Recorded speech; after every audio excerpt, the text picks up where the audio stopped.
Esther ராணி ஞானமாய் நடந்ததை குறித்து பார்ப்போம். நீண்ட காலத்திற்கு முன்பு ராஜாவாகிய ஆகாஷ்வேர் என்பவர் இந்து தேசம் முதல் எத்தோப்பியா தேசம் வரைக்கும் உள்ள 127 நாடுகளையும் அரசாண்டு வந்தார்.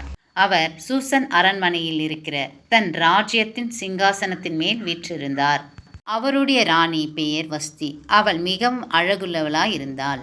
பொர்சியா ராஜாவாகிய ஆகாஷ்வீரரோ தம் நாட்டில் உள்ளவர்களையும் மற்ற பக்கத்து நாட்டில் உள்ள மேதியா தேசங்கள் உள்ள மகத்துவம் உள்ள நாடுகளில் உள்ள அதிபதிகளையும் பிரபுக்களையும் ராஜாக்களையும் பெரியோர் சிறியோர் அனைவரையும் ஒரு விருந்து ஏற்பாடு பண்ணினார். அந்த விருந்திலே அழைக்கப்பட்டவர்கள் எல்லோரும் வந்திருந்தார்கள். அந்த விருந்து பந்தியிலே ராஜாக்கள் ஒரு பக்கமும் ராணிகள் ஒரு பக்கமும் தனித்தனியாய் அவர்கள் விருந்து பந்தியை அனுசரித்து கொண்டிருந்தார்கள்.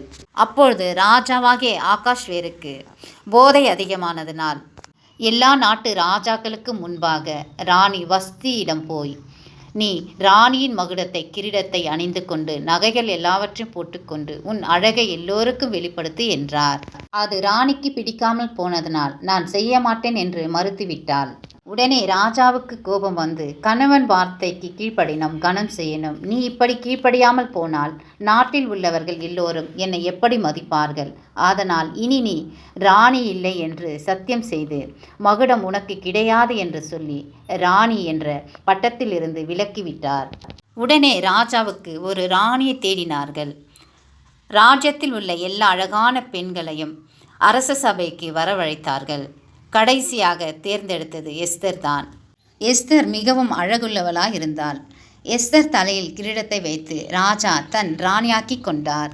மொர்தெகாய் எஸ்தரிடம் சொல்லியிருந்தார், நீ ஒரு யூத பெண் என்பதை சொல்ல வேண்டாம். அதே மாதிரி எஸ்தரும் ராஜாவிடம் நான் ஒரு யூத பெண் என்பதை சொல்லவில்லை. சில நாட்களுக்கு பிறகு மொர்தெகாய் எஸ்தரை பார்க்க வந்தார். அப்படி வர சமயத்தில் 2 வேலைக்காரர்கள் பேசிக்கொண்டிருந்தார்கள். எப்படியாவது ராஜாவை கொலை செய்ய வேண்டும் என்று பேசிக்கொண்டிருந்தார்கள். உடனே மொர்தெகாய் இந்த எல்லா விஷயத்தை பற்றியும் ராஜாவிடம் சொன்னான். 2 வேலைக்காரர்கள் உங்களை கொலை செய்ய திட்டமிட்டு கொண்டிருக்கிறார்கள் என்று சொன்னான். ராஜாவுக்கு மிகவும் கோபம் வந்துவிட்டது. உடனே அவர்களை அழைத்து 2 பேரையும் தூக்கிலே போடுங்கள் என்று சொல்லி ஆணையிட்டார். ராஜாவின் வார்த்தைப்படியே 2 பேரும் தூக்கிலே போட்டார்கள். ராஜாவுக்கு அடுத்த பதவியில் இருப்பவர் ஆமான்.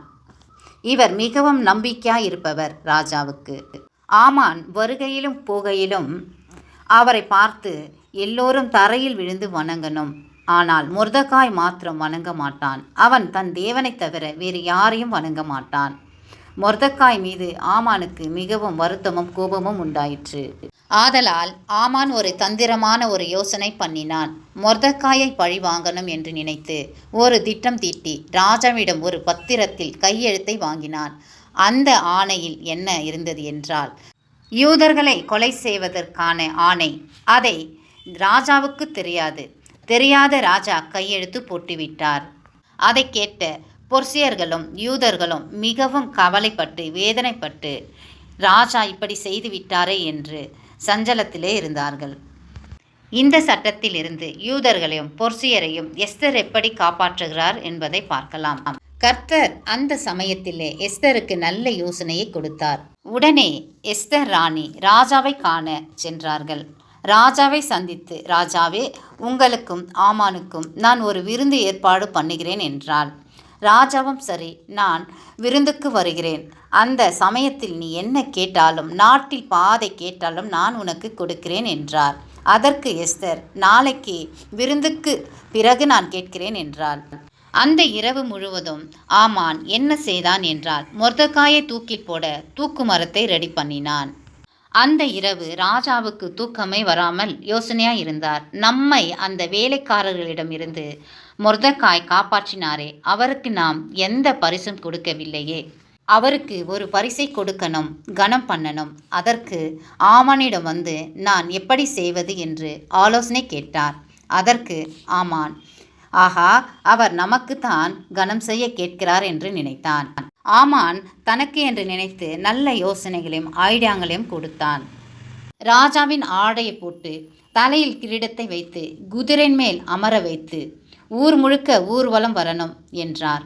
அதற்கு ராஜா, சரி அப்படியே செய்யலாம் மொர்தெகாய்க்கு என்றார். ஆமான் மிகவும் வருத்தமடைந்து விட்டான். ராஜா சொன்னபடியே ஆமான் மொர்தெகாயை அதே மாதிரி ராஜா உடையை போட்டு கிரீடத்தை வைத்து குதிரையின் மேல் ஊர்வலம் வர வைத்தான். மாலை வேளையில் தோட்டத்துக்கு வந்து எஸ்தர் நடத்தும் விருந்துக்கு வந்தார்கள். விருந்தில் கலந்து கொண்டார்கள். பிறகு எஸ்தர், ராஜாவே, ஆமான் உங்களுக்கு தெரியாமல் சதித்திட்டம் தீட்டுகிறான். மொர்தெகாயை தூக்கில் போட நினைத்ததை எல்லாம் ராஜாவிடம் சொல்லி காலிலே விழுந்து அழுதாள். ராஜா மிகவும் கோபம் அடைந்து விட்டார். உடனே திராட்சை ரசத்தை விட்டு எழுந்து அரண்மனை தோட்டத்திற்கு போய்விட்டார். உடனே ஆமானுக்கு பயம் வந்துவிட்டது. ராஜாவுக்கு நம் மீது கோபம் வந்துவிட்டது என்று பயந்து எஸ்தர் ராஜாத்தி கிட்ட போய் தன்னுடைய உயிருக்காக, தன் பிராணனுக்காக வேண்டுகிறார். ஆனால் எஸ்தர் ராணி கண்டுக்கவே இல்லை. திடீரென்று ராஜா தோட்டத்தில் இருந்து அரண்மனைக்கு வரும்போது ஆமான் எஸ்தர் ராணியை படுக்கையில் அருகிலே அமர்ந்து கொண்டிருந்து எஸ்தர் ராஜாத்தியை இழுத்து கொண்டிருந்தான். அதை பார்த்த ராஜா மிகவும் வருந்தி, நீ என்ன எஸ்தர் ராணியை பலவந்தம் பண்ணுகிறாயா என்று கோபப்பட்டு பணியாட்களை எல்லோரையும் அழைத்து இவனை உடனே தூக்கிலே போடுங்கள் என்று சொல்லி ஆணையிட்டார். மொர்தெகாய்க்கு ஏற்படுத்தின அதே தூக்கு மரத்திலே ஆமானை தூக்கில் போட்டார்கள். பிறகு எஸ்தர் ராணி தனக்கும் மொர்தெகாய்க்கும் இருக்கும் உறவை சொன்னாள். ஆமான் வீட்டையும் ராஜ்யத்தையும் எஸ்தருக்கே கொடுத்தார் ராஜா. ஆமானுக்கு போட்ட மோதிரத்தை வாங்கி மொர்தெகாய்க்கு போட்டார். ஆமானுடைய பதவியை மொர்தெகாய்க்கு கொடுத்தார். மொர்தெகாய் நல்லபடி நடத்தி வந்தார். புது புது ஆணைகளையும் கட்டளைகளையும் வெளிப்படுத்தினார். பிறகு எஸ்தரும் யூதர்களும் எல்லோரும் மிகவும் மகிழ்ச்சியோடு சந்தோஷத்தோடு இருந்தார்கள். ஆமீன்.